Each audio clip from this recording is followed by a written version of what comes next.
Bonjour à tous. Aujourd'hui, je suis avec le professeur Louis Thibierge et on va vous parler de vices cachés, puisque c'est un éminent spécialiste de la question. À titre personnel, j'ai été impressionné en lisant tous ces articles sur le sujet, qui sont quand même des monuments d'érudition et de clarté. Donc, bonjour, professeur Thibierge. Bonjour maître, merci. Merci de votre invitation. Écoutez, je ne prétends pas être un monument d'érudition en la matière, et si on peut échanger quelques instants sur cette notion de vice caché, je le fais bien volontiers. Alors, avant d'entrer dans le vif du sujet, dans le vif du sujet, je vais faire lapsus. Avant d'entrer dans le vif du sujet, est-ce que vous pourriez vous présenter brièvement votre parcours, vos Oui, activités actuelles? d'accord. Alors le parcours assez rapidement, moi j'ai fait une maîtrise, ça s'appelait encore à l'époque comme ça, une maîtrise de droit à l'université Paris-Sud, donc à l'université Jean Monnet à Sceaux, parce que j'étudiais en même temps dans une école de traduction qui s'appelle l'ISIT. Donc j'ai fait une double formation de traduction et de droit en même temps. J'ai fait mes 4 premières années là, j'ai passé mon CRFP dans la foulée. Je suis parti ensuite, un petit bout de temps maintenant, faire un LLM en Angleterre où j'ai travaillé donc, International Business Law, où j'ai appris à travailler avec des méthodes différentes et à pratiquer un anglais juridique vivant et poussé. Je suis revenu en France faire un DEA, c'était comme ça à l'époque, de droit des contrats et des biens, pardon, à la Sorbonne, dirigé par les professeurs Philippe Delbecq et Laurent Henès. J'ai fait ma thèse avec Laurent Henès sur le contrat face à l'imprévu, que j'ai soutenu il y a un petit bout de temps, il y a 15 ans maintenant. J'ai par la suite été maître de conférence pendant 7 ans à l'université Paris-Ouest Nanterre-La Défense, et j'ai été nommé professeur agrégé, enfin j'ai passé le concours d'agrégation en 2017, et ça fait donc 7 ans que je suis professeur à l'université d'Aix-Marseille, où j'enseigne à peu près toutes les branches, dirais-je, enfin une bonne partie des branches du droit des affaires, du droit civil des affaires, donc les contrats, le régime de l'obligation, les contrats spéciaux, les sûretés, le droit du commerce national, l'arbitrage, un certain nombre de sujets. À Aix-Marseille Université, je suis le directeur du département de droit privé et sciences criminelles. Je dirige 2 diplômes, un DESUS, c'est-à-dire un diplôme d'établissement en anglais, qui s'appelle Economic Law et qui ne fait que des cours en anglais, et un Master 2 de droit des affaires approfondi. Ça, c'est la partie universitaire. À côté de ça, je suis avocat, j'exerce en cabinet depuis presque 20 ans maintenant. J'ai une pratique la plus généraliste possible. Je suis le conseiller scientifique d'un cabinet parisien qui s'appelle Depardieu Brocam AFI, dans lequel j'essaie d'appliquer mes connaissances à le plus grand panorama de sujets possibles et imaginables. J'ai une activité indépendante en tant que consultant et en tant qu'arbitre. Je pense qu'on a à peu près fait le tour des présentations. Oui, bah écoutez, oui, c'est très impressionnant, effectivement. J'imagine que vous avez des journées bien remplies. Donc, merci de prendre le temps hein, de balayer le sujet avec nous. Alors, juste, si vous pouviez dire un mot, parce que en fait, c'est quand même très méconnu, mais de l'agrégation de droit. Euh, C'est-à-dire, Alors, qu'est-ce que ça représente en termes d'excellence, en termes à titre personnel d'investissement, de travail pour obtenir, c'est un peu le Graal hein, pour les juristes. c'est clairement le Graal pour les juristes. C'est le bonjour pour me poser la question, puisque c'est aujourd'hui que viennent de tomber les résultats du concours d'agrégation pour les candidats de cette année. Donc, il y a 27 nouveaux professeurs agrégés qui nous rejoignent. C'est très beau. Alors, qu'est-ce que c'est que ce concours? C'est quelque chose qui est extrêmement rare, parce qu'on connaît en France des agrégations essentiellement de second cycle, des agrégations pour pouvoir enseigner au lycée. Ce sont des agrégations qu'on passe avant la thèse. Le droit, comme d'autres matières, ce sont des agrégations de 3e cycle. C'est-à-dire que tous les candidats doivent nécessairement être docteurs en droit pour pouvoir présenter le concours. Le concours, il a lieu tous les 2 ans et il y a en moyenne 27 places par concours. Ça veut dire en moyenne 13 places par an. Ce n'est D'accord. pas beaucoup. Beaucoup, Euh, ouais. Ouais. Sachant qu'il y a à peu près 10 fois plus de candidats que de postes. On a à peu près 270, 300 candidats tous les 2 ans pour ce concours. C'est un concours qui dure 1 an, avec 4 épreuves. Une épreuve sur travaux, où on doit présenter sa thèse, différents articles, et sa capacité à raisonner dans toutes les branches du droit privé. C'est ça qui est très important, c'est qu'on n'est plus des spécialistes, on doit être des généralistes de tout le droit privé. On doit connaître des choses aussi bien en droit de la responsabilité qu'en régime matrimoniaux, en sûreté, en droit de la famille ou que c'est. Il nous faut connaître le maximum.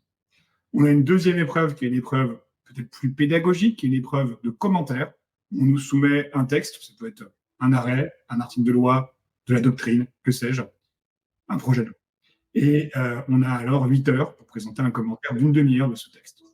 Vient ensuite la troisième épreuve, si jamais on est admissible, sous-admissible ou admissible. Troisième épreuve qui est peut-être la plus connue, qui est l'épreuve de 24 heures, où vous avez 24 heures de préparation. On vous donne un sujet, ça peut être la chance, ça peut être hyper, ça peut être la famille. Et vous avez 24 heures avec une équipe pour présenter une leçon sur ce sujet convaincante et qui embrasse tous les domaines du droit privé. Dernière épreuve, c'est la spécialité. Donc là, vous choisissez une matière. Si tant est que ce soit vraiment des matières, puisque en gros, moi, la matière, c'est droit civil. Donc, droit civil, c'est décision que de contrats spéciaux ou de droit des biens. Donc c'est vraiment extrêmement diversifié. Et si vous avez la chance d'arriver au bout, vous faites partie du corps des professeurs agrégés. En ce qui me concerne, je ne m'en cache pas, le concours, je l'ai passé 4 fois. Mon premier concours, j'ai été éliminé à la première épreuve.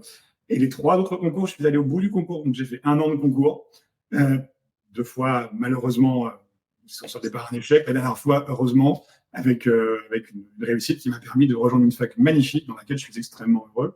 Et ce concours, c'est, je pense, si on veut résumer, c'est un Graal, d'accord? C'est le début, surtout, en fait. C'est un accélérateur de carrière. C'est ce qui vous permet de devenir professeur avant d'avoir 60 ans, pour le dire simplement, d'être professeur avec 45 ans et d'avoir tout le rayonnement intellectuel que vous donne ce titre aussi de professeur, qui fait que peut-être pas du jour au lendemain, mais qui fait que si vous travaillez dur, vous avez plus de chances d'être invité à des colloques, à des soutenances de thèse, d'avoir des collègues intéressants qui ont envie de monter des projets avec vous. Donc oui, c'est quelque chose d'assez magnifique. Bah oui, vous en parlez bien. Je pense que vous donnerez envie à pas mal de gens qui nous regardent de se lancer. Mais en tout cas, j'imagine ce que ça doit être comme en termes d'investissement personnel. Ça, c'est violent. Ouais, ça, j'imagine volontiers. Alors, je vous propose qu'on commence notre entretien. J'ai préparé une petite liste de thèmes. Bon, parce qu'en réalité, les vices cachés, c'est quand même un sujet, pour moi, qui revient quotidiennement dans mes lectures d'actes en tant que praticien. Alors, quand on a affaire à des particuliers, qu'on leur explique qu'un vice caché n'est pas garanti, ils peuvent en être assez troublés parce qu'ils ont une vision assez négative dans le langage commun de ce que peut être un vice caché. Et à l'inverse, les professionnels, eux, se plaignent d'avoir à garantir de façon presque illimitée, parfois, la qualité d'un projet, que ce soit dans le temps ou en termes de montant. Donc, l'idée d'aujourd'hui, c'était que vous puissiez nous donner quelques repères sur l'état du droit. Alors, d'abord, sur la définition en elle-même du vice caché, qu'est-ce qu'est un vice caché? Et est-ce que l'acheteur, parce que moi, mon point de vue, c'est plus les ventes immobilières, peut avoir un rôle au niveau de ses interventions sur l'immeuble après son achat, sur la qualité sur cette notion de vice caché? D'accord. Alors, pour ce qui est de la définition, le plus simple, c'est peut-être de partir de la définition légale et ensuite de l'expliciter. La définition légale, vous la trouvez dans le Code civil à l'article 1641. Alors, je vais le citer. C'est un défaut caché rendant la chose impropre à l'usage auquel on la destine ou qui diminue tellement cet usage que l'acheteur ne l'aurait pas acquise ou n'en aurait donné qu'un moindre prix s'il l'avait connue. Ça, c'est la définition textuelle. Elle n'a pas changé depuis 1804. Le vice caché, c'est une notion qui est très vieille, ça remonte à Rome. Initialement, c'était dans les ventes d'esclaves et dans les ventes d'animaux qu'on a créé, que le prêteur romain a créé cette notion lorsque l'esclave ou l'animal, pardon de l'assimilation, mais c'était ce qui s'était le cas à Rome, lorsque l'esclave ou l'animal était atteint d'une tare, qu'il boitait, qu'il n'était pas en bonne santé, qu'il n'était pas aussi efficace que le vendeur l'avait déclaré. Donc, il y a assez peu d'évolution textuelle sur la définition du vice caché. Je vais essayer maintenant d'expliquer cette définition et puis de la croiser peut-être avec d'autres éléments. Alors, peut-être que la technique la plus simple, c'est celle de la glose. On prend morceau par morceau, on saucissonne, on tronçonne le texte et on essaie de le comprendre. Le premier mot, c'est que c'est un défaut. Un vice, c'est un défaut. Un défaut, c'est quoi? C'est une tare. C'est une défectuosité. C'est quelque chose qui affecte la chose. Sur ce point, il faut qu'on fasse attention à ne pas confondre, parce que parfois dans le vernaculaire, on confond. Un vice caché, ce n'est pas un produit défectueux. Parce que le produit défectueux, au sens du droit européen, le produit défectueux, c'est un produit qui n'offre pas la sécurité à laquelle on peut légitimement s'attendre. Je vais faire un exemple. C'est vraiment un défaut. Ouais. Je vais faire un exemple très simple. Vous achetez une télévision. Elle explose, elle met le feu à l'appartement. Ça, c'est un produit défectueux. Vous achetez la même télévision, elle arrête de fonctionner, l'écran ne fonctionne plus, ou elle ne capte plus la TNT ou que sais-je. Ça, c'est un vice caché. D'accord? Donc, ne confondons pas le défaut au sens des vices cachés avec le défaut de sécurité au sens des produits défectueux. Ne mélangeons pas le sujet. C'est pour le défaut. Ensuite, il faut que ce soit un défaut caché. Et là, le Code civil le dit aussi très clairement, c'est l'article 1642. Les vices apparents n'entrent pas dans le champ de la garantie légale des vices cachés. Ce qui est apparent, c'est pas caché, donc ça ne relève pas de la garantie. Ce qui compte, c'est ce qui était apparent, ce qui était visible, ce qui était ostensible lors de la délivrance. La délivrance, c'est le moment où on met l'acquéreur en possession de la chose, pour dire la chose simplement. Je prends un exemple simple. Vous visitez un appartement, vous visitez, vous l'achetez, vous signez, vous êtes chez le notaire, vous allez dedans, vous réalisez que, vous n'avez pas fait attention, mais il n'y a pas de radiateur dans les chambres, ou il n'y a pas de volet. Est-ce que c'est un défaut qui était caché? A priori, non, c'est quelque chose qui était visible. Alors, peut-être pas été assez diligent, mais c'était pas quelque chose qui était caché. Par contre, une fois que vous avez clé de l'appartement, vous découvrez que sous le plancher, c'est entièrement pourri, qu'il y a des rats qui grouillent ou qu'il y a des insectes xylophages, là, peut-être que c'était caché lorsque vous l'avez visité. Ce qui est apparent, pour le dire avec d'autres mots, c'est ce qu'on peut déceler au premier examen. Et pour ça, on tient compte de la qualité de l'acquéreur. Si vous êtes un particulier, il y a des choses qui ne vous sauteront pas forcément aux yeux. Si vous êtes un professionnel, et a priori un professionnel de l'immobilier par exemple, ça doit être visible. On a des exemples en jurisprudence où un professionnel achète un immeuble en entier et vient se plaindre ensuite que certaines pièces ne font pas 9 mètres carrés, donc ne peuvent pas être considérées comme des chambres. Oui, mais c'est visible en fait. Pour lui, de l'immobilier, le fait que la pièce fasse moins de 9 mètres carrés, c'est pas quelque chose de caché, c'était visible. Je comprends. La jurisprudence retient également qu'un vice peut être apparent dans son principe, mais caché dans son ampleur. Je prends un exemple. Vous visitez un appartement, il y a une petite tache d'humidité, il y a une petite moisissure sur un mur. Vous dites, c'était un petit défaut, c'était une petite inondation, on a eu un léger dégât des eaux. Vous achetez, vous réalisez ensuite qu'il y a une canalisation qui est poreuse ou que le dommage est beaucoup plus important qu'on ne vous l'a dit. Là, on peut se retrouver sur le terrain potentiellement visible, mais pas dans son intégralité. Pour revenir sur ce point, et je conclurai là-dessus sur le côté caché, on demande à l'acquéreur de se montrer raisonnablement prudent. Donc il faut qu'il veille à ses propres intérêts. Quand il achète quelque chose, il faut qu'il se renseigne sur cette chose. Mais on ne lui demande pas de se faire accompagner par un expert. On n'est pas obligé, en tant que particulier, de prendre avec soi un expert pour recevoir la chose. Donc, un défaut caché. Troisième élément, ce défaut doit être grave. Ça, c'est un point qu'il faut bien comprendre et qui est peut-être pas intuitif pour la plupart des acquéreurs, c'est que tout défaut n'est pas un vice caché.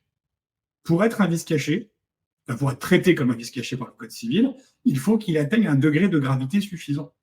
Si on reprend la définition que je disais tout à l'heure, celle du texte de l'article 1641, il faut que le défaut rende la chose impropre à l'usage auquel on la destine ou en diminue drastiquement l'usage. Et là, je vais vous donner quelques exemples jurisprudentiels pour vous montrer que tout défaut n'est pas forcément traité comme un vice caché. Mon premier exemple, c'est une personne qui achète un appartement et le lot comprend également une cave. Or, cette cave est fréquemment inondée. L'acquéreur assigne le vendeur en garantie des vices cachés et il se plaint donc de l'inondation récurrente de la cave. La Cour de cassation nous dit que ça n'affecte que la cave. Ça n'affecte pas l'appartement en tant que tel. Donc, ce n'est pas suffisamment grave pour déclencher la garantie des vices cachés. Deuxième exemple. Une personne achète un domaine, un château avec des bois, des étangs. Une expertise met au jour le fait que l'eau des étangs est polluée. Ce qui est assez problématique puisque, en gros, il n'y aura pas de vie dans les étangs. On ne peut pas laisser les enfants ou les animaux près de l'étang, c'est dangereux, les émanations. On ne peut pas s'y baigner. Vice caché, non. La Cour de cassation nous dit que ça n'affecte qu'un élément d'agrément. Ça ne vous empêche pas de jouir de la chose, à savoir le château en tant que tel, donc pas suffisant. Dernier exemple de défaut insuffisamment grave, un arrêt de 2020 de la Cour de cassation, une personne se plaint d'un bruit dans le tableau de bord de sa voiture. Donc vous roulez, vous avez un rossignol, ça couine en permanence. C'est pénible, mais nous dit la Cour, ça n'affecte pas la sécurité. Ça ne vous empêche pas de conduire la voiture. Donc, on ne traitera pas cela comme un vice caché. Si je systématise mon propos, il faut que ce soit un défaut caché et grave. Si c'est pas grave, on ne le prendra pas en considération. Dernier point sur les qualités, enfin les qualités si j'ose dire pour un défaut, mais sur les caractéristiques que représenter le défaut, il faut qu'il préexiste à la vente, même en germe. Je prends un exemple. Il ne faut pas qu'il soit né postérieurement à la vente. Alors, ça peut être simplement en germe. Par exemple, vous achetez une voiture, pour centaines de l'immobilier, vous achetez une voiture, or, on va imaginer que, j'en sais rien, dans une soupape de votre moteur, il y a une bulle d'air. Lors de l'assemblage du moteur, il y a eu un procédé de fabrication qui a été mal mis en place, il y a une bulle d'air, donc il y a des fragilités particulières de l'alliage. Ça, c'est en germe, ça peut se révéler, ça peut exploser plus tard. Donc ça, c'est pas un problème, puisqu'il n'y a pas de durée pour la garantie légale des vices cachés. Il n'y a pas de limitation dans le temps, la Cour de cassation refuse de le faire, à part le délai butoir de 20 ans à compter de la vente. C'est long, 20 ans. Ouais. C'est très long. Bref, pendant 20 ans, on va pouvoir aller chercher son vendeur pour un défaut caché, grave, pour autant qu'il préexiste à la vente. Dernier point, avant de vous rendre la parole sur la notion de vice caché, il me semble important de bien différencier le vice caché et la non-conformité. Ça, c'est un peu une tarte à la crème du droit de la vente. C'est que ces deux notions qui normalement sont distinctes sont parfois confondues en jurisprudence. Alors, la théorie est la suivante. Ce qui est visible, ça relève de la délivrance conforme. Ce qui est invisible, ça relève des vices cachés. Vous prenez délivrance du bien, vous en prenez possession. Si c'est visible, vous devez le soulever tout de suite, les problèmes de conformité. Si ce n'est pas visible, ça peut relever du défaut caché. Le problème, c'est qu'on a une jurisprudence qui, dans les années 80, a été, si je suis gentil, je dis créative. Si je suis méchant, je dis hétérodoxe.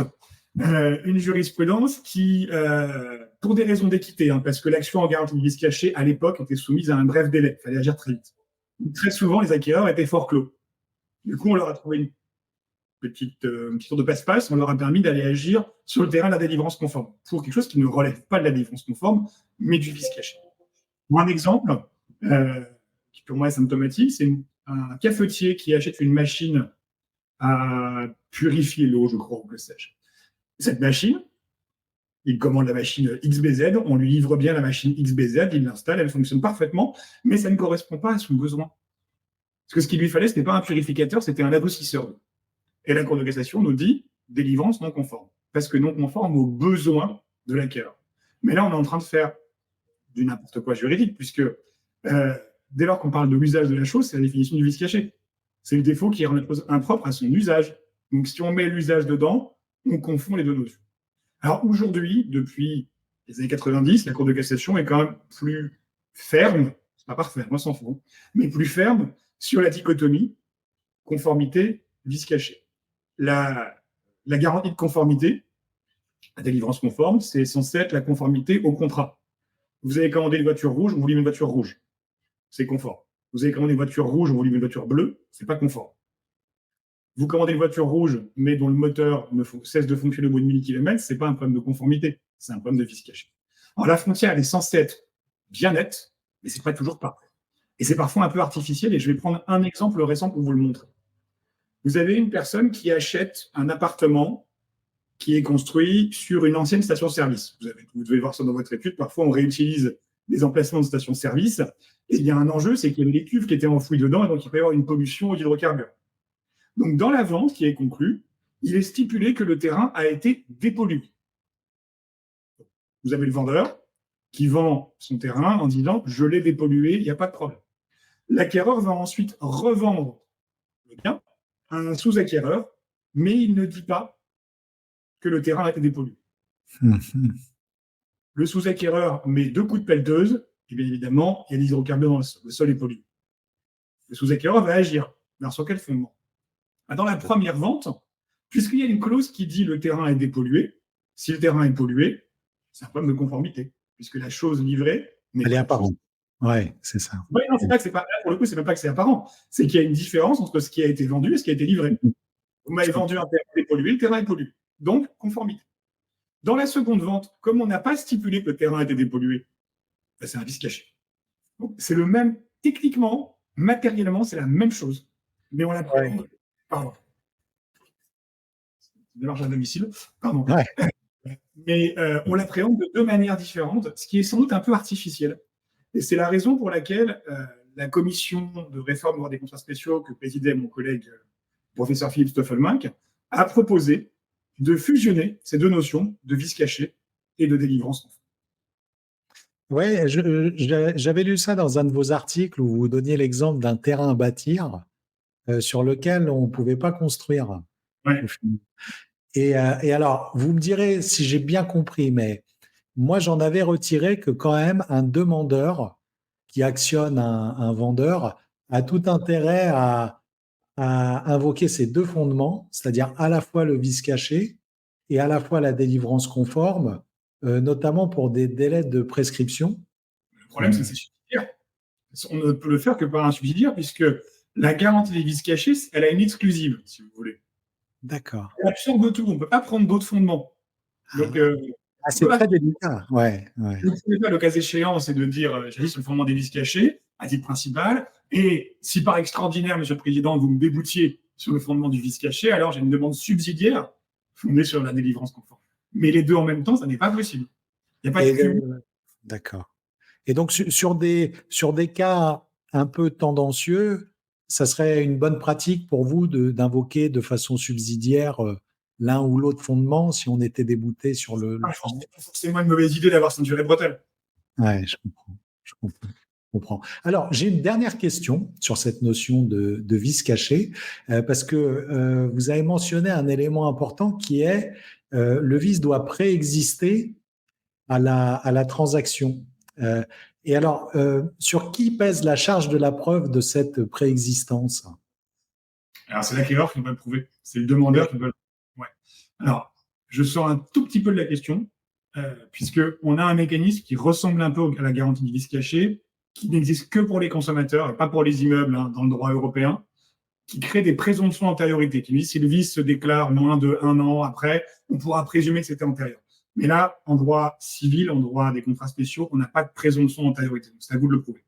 Ce qui est facile lorsque le vice se déclenche peu de temps après la vente, ce qui est difficile lorsque le vice va apparaître 10, 15 ans, 20 ans après la vente.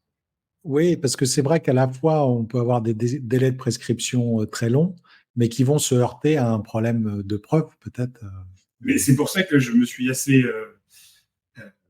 agacé, je ne sais pas si c'est le mot, mais c'est pour ça que j'ai écrit de manière relativement nette ce que je pensais de la dérive de la Cour de cassation concernant la prescription de la Ouais, garantie. c'était net. J'ai lu l'article, c'était. Auparavant, la Chambre commerciale de la Cour de cassation, on disait qu'il y avait une sorte de délai butoir de 5 ans. C'est-à-dire que 5 ans après la vente, on ne pouvait plus rien faire. Et cette position a été désavouée par l'Assemblée plénière de la Cour de cassation, ce que je regrette, puisque ça aboutit justement à des instances qui vont être engagées 19 ans et demi après Ouais, la vente. Comment est-ce qu'on va prouver? Ça me semble ouais, c'est sûr. pas la meilleure décidée qui soit. Ouais, je comprends, je comprends, je comprends. Ben, écoute, merci, hein, en tout cas, monsieur le professeur, c'était vraiment, vraiment très clair. Alors, puisque vous parliez de présomption, ça nous offre une transition avec la notion de professionnel. Donc, Absolument. cette notion, elle a fait couler beaucoup d'encre. Donc, est-ce que vous pouvez nous définir, euh, il y a beaucoup d'enjeux autour de cette notion parce que ça va créer quand même une présomption de culpabilité ou de faute quasiment irréfragable pour le professionnel qui vend à un non-professionnel. Donc, qu'est-ce qu'un professionnel au sens du droit civil?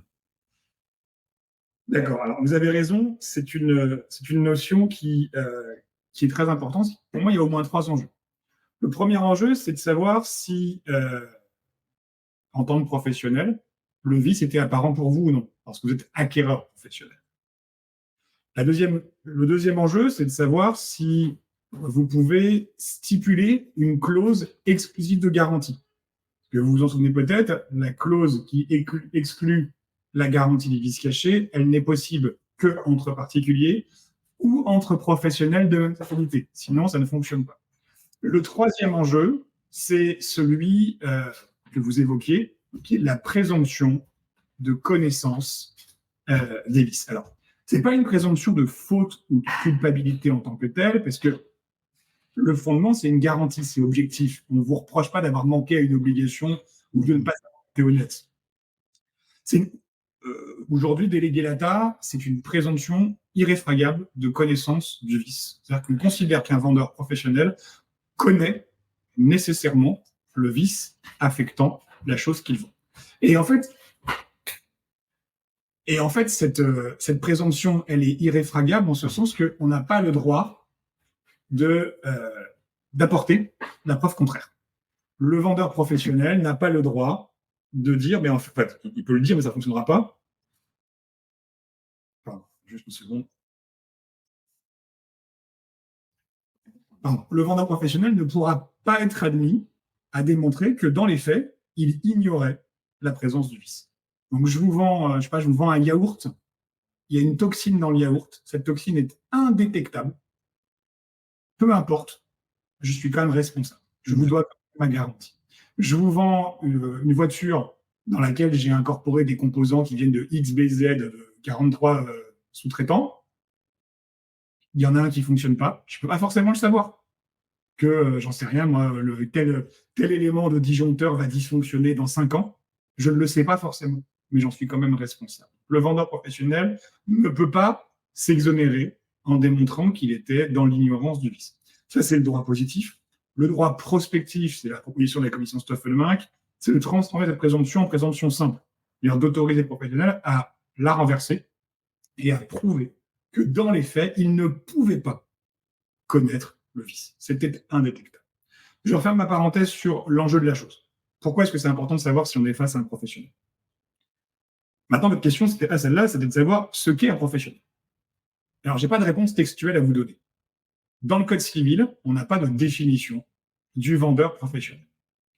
Dans le projet de la commission Stoffelmach, il y a une proposition, c'est l'article 1643-2, qui nous dit, et je cite, « Est professionnel celui qui se livre de manière habituelle à des ventes ou des achats de biens semblables à celui qui est vendu. » Donc le professionnel, c'est celui qui a pour habitude d'acheter ou de vendre des biens du même type que celui qui est en cause.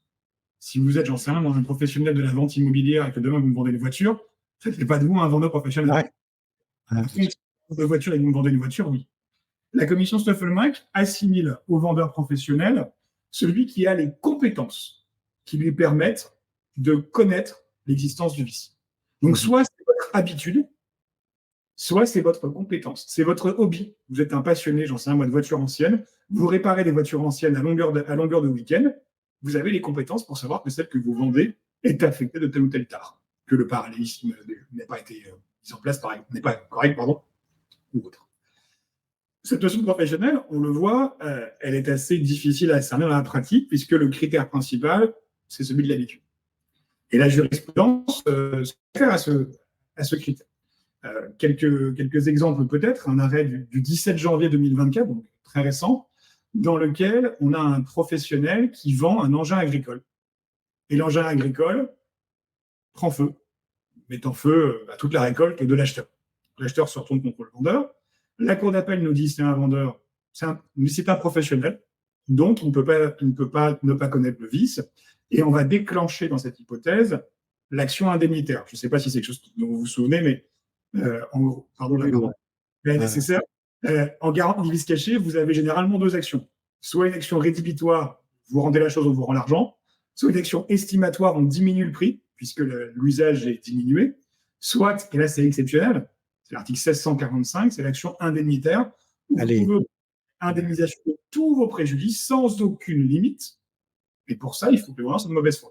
C'est terrible, hein, comme totalement dément. Hein. J'ai un exemple en jurisprudence où on a un vendeur qui vend une maison de 80 000 euros. Il avait sciemment dissimulé que la maison était très gravement endommagée. La Mauvaise foi ne faisait pas de doute. Hein. Mais la Cour de cassation va le condamner à payer à l'acheteur le coût de la démolition de la maison et reconstruction d'une maison neuve. Donc c'est assez drastique, hein, ça semble. Ah ouais, c'est vrai. Ben, je l'ai lu dans un de vos articles d'ailleurs. Ouais, Donc, parlé, effectivement. Donc là, l'arrêt du 17 janvier 2024 pour y revenir, c'est aussi un article que j'ai fait il n'y a pas très longtemps, qui s'appelait Haro sur le vendeur professionnel, justement. Donc, notre acquéreur qui a perdu son engin agricole et toute sa récolte, il ne va pas se contenter d'une simple diminution du prix de vente. Lui, ce qu'il veut, c'est qu'on indemnise son préjudice. Donc, il lui faut montrer que le vendeur est de mauvaise foi. Soit que le vendeur savait vraiment, ce qui est compliqué, soit que le vendeur est un professionnel. La Cour d'appel nous dit c'est un professionnel. De fait, ce monsieur était un professionnel. Mais l'arrêt est cassé, pourquoi? Parce que la Cour de cassation dit c'est pas un vendeur professionnel. C'est parce que c'est un professionnel des travaux d'entretien, d'élagage, que votre métier, c'est de vendre des engins liés à ça. Donc il y a un delta à faire hein, entre professionnel et vendeur professionnel. ouais, il faut vraiment être professionnel de la chose en question. Exactement. Alors, question qui se pose aussi en parallèle, c'est celle des SCI. Est-ce qu'une SCI est un professionnel? Il n'y a pas de réponse unitaire. Vous prenez une petite SCI familiale où on détient un immeuble unique, qui est la maison de vacances des cousins. Est-ce que ça fait un professionnel? J'en doute assez fortement. Maintenant, vous avez une SCI qui achète des immeubles et qui ensuite les revend à la découpe. Ben là, c'est un professionnel. Là, elle va être traitée comme un professionnel par la jurisprudence. Vous avez une SCI qui achète un immeuble, qui fait des travaux dedans et qui le revend pour générer du profit, elle va être considérée assez facilement comme un professionnel. Donc, on n'a pas une jurisprudence qui soit extrêmement nette là-dessus, mais ce critère d'habitude et peut-être de profit va être pris en considération. Mon dernier point là-dessus. Alors, juste pour apporter un petit éclairage, c'est vrai qu'en plus, cette notion de professionnel est assez fluctuante en fonction des domaines du droit, puisque pour les droits de rétractation, qu'on peut accorder justement à des non-professionnels qui achètent dans le domaine de l'habitation, la tendance de la jurisprudence, c'est de considérer les SCI d'office comme des professionnels, même si c'est des sociétés familiales de détention. Donc, c'est vrai qu'on voit que c'est pas un sujet facile, effectivement. Je vais être totalement conforme avec vous. Je prépare un projet d'article pour la rentrée sur le sujet, parce que effectivement, cette notion de professionnel est totalement fluctuante, on va dire. Dernier point sur le professionnel, c'est le cas de ce qu'on appelle les castors. L'appellation est mignonne. Le castor, c'est celui qui réalise des travaux lui-même et qui ensuite revend l'immeuble. C'est le constructeur, si vous voulez. C'est vous et moi hein, qui pouvons parfois être le bricoleur du dimanche et qui allons faire des travaux chez nous. Si on les fait nous-mêmes, on n'a pas fait appel à un artisan qui a une responsabilité, mais la Cour de cassation, la jurisprudence, considère que lorsque vous avez fait vous-même les travaux, vous êtes considéré comme un vendeur professionnel. Alors, ça peut aller assez loin. Je pense à un exemple récent, un arrêt du 19 octobre 2023 de la Cour de cassation, dans lequel c'est l'ancien gérant d'une SCI qui avait fait les travaux dans l'immeuble avant de revendre l'immeuble. La Cour considère que la SCI est un vendeur professionnel parce que castor. Ce qui va peut-être assez loin puisque c'est l'ancien gérant. Déjà, il y a une différence entre la SCI et son gérant en tant que tel, c'est pas tout à fait la même chose. Et puis, il n'était plus en fonction. Donc, c'est assez loin. Voilà pour la question. Oui, ça va assez loin. C'était très clair. Je vous remercie. Et c'est vrai que c'est pas une notion facile parce que quand je pense au métier de marchand de biens, par exemple, c'est vrai que l'entrée dans la profession est assez progressive. On a des gens qui vont commencer à faire une, deux, trois opérations et pas toujours avec une volonté de profit immédiate et qui vont un peu au fil de l'eau en fonction des opportunités. C'est vrai que c'est pas toujours facile de déterminer, déjà même fiscalement, parce qu'on peut être qualifié en tant que marchand de biens avec des opérations successives, mais aussi du point de vue du droit civil, c'est-à-dire à partir de quel moment on a suffisamment de compétences ou on a fait suffisamment d'opérations pour entrer dans cette catégorie. C'est un peu le royaume de la subjectivité, en fait. Hein. C'est vraiment l'image que j'en ai. Ça serait bien simple si on avait un critère objectif. Si je pouvais vous dire, au bout de 3 ventes, vous êtes deux professionnels. Malheureusement, c'est pas comme ça que fonctionne le système juridique. On a un système qui a les standards. Et il appartient au juge d'appliquer ces standards au cas par cas. et d'estimer si effectivement vous avez développé une habitude dans la matière. C'est pas la même chose d'acheter, j'en sais rien, à Paris, votre premier appartement, puis de le revendre pour acheter plus grand parce que vous avez eu un enfant, puis un troisième appartement à la place du second. Tout ça, ça fait pas de vous un marchand de biens. Mais à partir du moment où il y a une forme de récurrence dans l'achat et de la revente, ça peut mettre la puce à l'oreille effectivement au juge pour cette qualification. Oui, oui, oui. Donc, alors pour finir, j'aurais deux questions entre Oui. guillemets surprises, hein, très pratiques.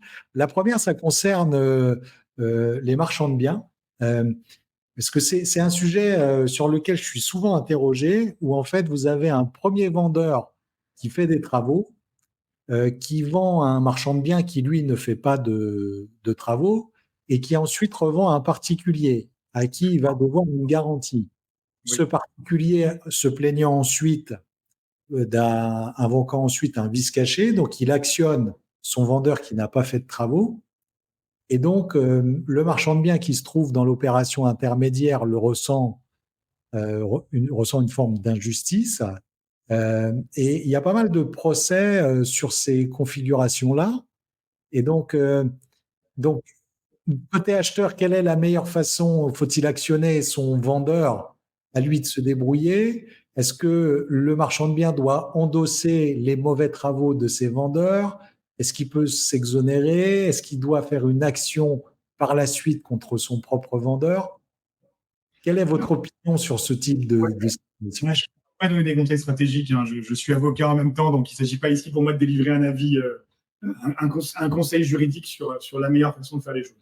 Cela dit, si on remet les choses en perspective, vous avez deux ventes successives. Vous avez une vente entre un castor et un marchand, et une vente entre un marchand et un particulier. La première vente, castor-marchand, tout dépend du point de savoir s'il y a une garantie dedans. Parce que si on est entre deux professionnels de même spécialité, on a pu exclure la garantie des vices cachés. Oui, oui. Donc, mon marchand de biens qui a acheté sans garantie, il le sait. Si vous acceptez d'acheter sans garantie, c'est souvent moins cher. Hein. Ouais. Vous en avez tiré un avantage. Donc, premier élément de contexte, est-ce que dans la première vente, il y a une garantie? Mon deuxième élément de contexte, c'est que le marchand de biens, c'est un professionnel. Parce que justement, sa profession, c'est d'acheter pour revendre. Donc lui, il sait qu'il doit garantir à son acquéreur. Donc, évoquer une forme d'injustice, peut-être, je ne sais pas, mais le marchand sait qu'il doit garantir à l'acquéreur et il sait les conditions dans lesquelles il a acquis la chose. Est-ce qu'il a acquis sans garantie ou est-ce qu'il a acquis avec garantie? Dernier élément, pour ce qui est de la position de l'acheteur. Tout dépend un peu de la situation factuelle. Si dans la première vente, il n'y a pas de garantie, vous ne pouvez rien faire. Parce que la garantie n'a pas été transmise. Oui, oui, oui. Donc, je ne peux pas aller chercher l'échelon du dessus si celui-ci n'était pas tenu la garantie. Ah oui, oui, donc ouais, c'est vrai que les schémas contractuels ont beaucoup d'importance. Oui, donc il ne faut pas oublier qu'en fait, l'action en garantie vice caché se transmet avec la chose. Mais si on n'avait pas la première vente, on ne peut pas dire qu'on va en créer une sur la tête du premier vendeur parce qu'il y a eu une revente derrière, ça n'a pas de sens. Oui, oui, oui. Dernier élément, c'est un élément d'opportunité, solvabilité. Est-ce que le marchand est solvable ou est-ce qu'il n'est pas solvable? Parce que si l'échelon intermédiaire n'est pas solvable, on peut avoir envie d'aller un peu plus haut, c'est évident. Ah oui, je comprends, je comprends, je comprends. Bah, écoutez, c'est très clair, merci. Dernière question. Alors ça, c'est des situations que j'ai beaucoup rencontrées en pratique où j'avais des clients particuliers qui achetaient des appartements à de grandes compagnies d'assurance, hein, mais que je nommerai pas, mais qui sont vraiment euh, très renommées, donc qui ont des patrimoines qui se comptent en milliards d'euros, et qui, dans les contrats, euh, insiste, quitte à ne pas vendre, hein, pour insérer des clauses en disant nous sommes professionnels de l'investissement immobilier, pour éviter justement cette qualification un peu, je dirais pas infamante, mais très lourde de conséquences de professionnels de l'immobilier, et ne pas devoir la garantie des vices cachés à leurs clients. Alors, quelle est votre opinion de professeur de droit sur cette pratique? Est-ce qu'elle vous paraît valable? Je vais parler avec tout le recul possible sur le sujet parce que je n'ai pas vu ces contrats, je ne connais pas ceci, donc exposer une vision théorique sur laquelle il faut que je réagisse à brûle pour point. Moi, je rappellerai juste un élément, c'est que le juge n'est jamais tenu par la qualification retenue par les parties. Il ne faut pas oublier ça. Dans le Code de procédure civile, l'article 12, le juge est tenu de restituer aux faits leur exacte qualification. Donc, si effectivement l'activité de cette entreprise, ce n'est pas d'être un professionnel de l'immobilier, d'acheter pour revendre, le juge ne requalifiera pas. Si à l'inverse, il estime que derrière les mots employés, la réalité est différente, la requalification est envisageable. Mais c'est ici le pouvoir souverain du juge qui est de requalifier lorsqu'il y a un décalage entre la réalité et les mots. D'accord. Bah, c'est très clair. Je vous remercie. Donc, ouais, moi, j'ai jamais vu de jurisprudence sur le sujet. J'ai pas l'impression que ça a été tranché, mais c'est vrai que c'est quelque chose que je rencontre depuis 15 ou 20 ans. Donc, merci hein, de m'avoir donné votre avis avec beaucoup de franchise. Merci hein, d'avoir pris le temps. En tout cas, je suis sûr que bah, c'est un entretien qui intéressera beaucoup de juristes, d'étudiants et de professionnels également. Euh, et ben, je vous souhaite une bonne continuation, en tout cas. Merci à vous. Au revoir, maître. Oui.